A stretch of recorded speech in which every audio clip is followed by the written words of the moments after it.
Ысык көлүн жегенде ак кемени күткөн бала, адамга дагы, жаныбарга дагы зөөкүр мамиле жасаган Орозкул. Улуу жазуучу Чыңгыз Айтматовдун бул каармандарынын ролдорун эми башка актерлор аткарып, айтылуу ак кеме тасмасы кайрадан заманбап форматта тартылганы турат. Көркөм фильмдин үстүнөн иштөө август айларында башталып, чыгарманын баштапкы мааниси жана идеясы толук сакталары белгилөнүүдө. Легендага айланган фильмди жаңыртып тартуу милдети режиссер Артык Сүйүндүковго жүктөлгөн. Фильм даяр болгон соң Шамбала аты менен көрүүчүлөргө сунушталат. Ылдамдык темпте даярды көрүп атабыз. Кичинекей бала токойдо жүргени, суунун жанына эметкени жайында да кышында оор болот аябай. Кышында ал жерге бара албайбыз. Азыр деле могу жайкы убакта мындай жеңил машиналар жетпейт.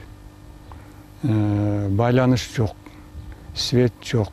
Эми азыр 2-3 жерди тандадык. Биринчиси ошо Кемин, эки Нарын, эки жер. А калганы майда чужалар башка жерден.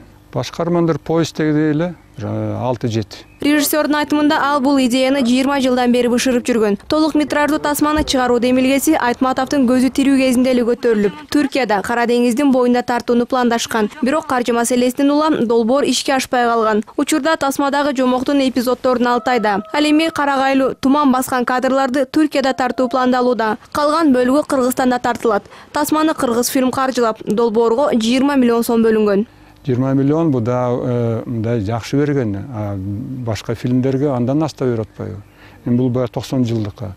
Негизи бул бюджет жетпейт. Биздин такай суранычыбыз ошо тарыхый фильмдер, келишкен аттар болуш керек.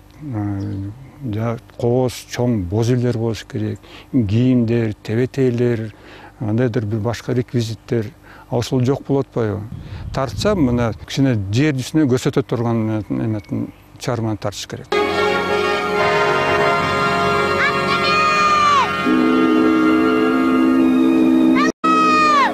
Белгилей кетсек, кайрадан тартылып жаткан тасма Кыргыздын залкар жазуучусу Чыңгыз Айтматовдун 90 жылдыгына арналган. Жазуучунун калемине таандык ак кеме чыгармасын алгачкы жолу белгилүү кинорежиссер Болот Шамшиев экрандаштырган. Фильм 1976 жылы көрсөтүлүп, ошондон бери кыргыз кино чыгармаларынын эң белгилүүлөрүнүн бири болуп келет. Машиналар!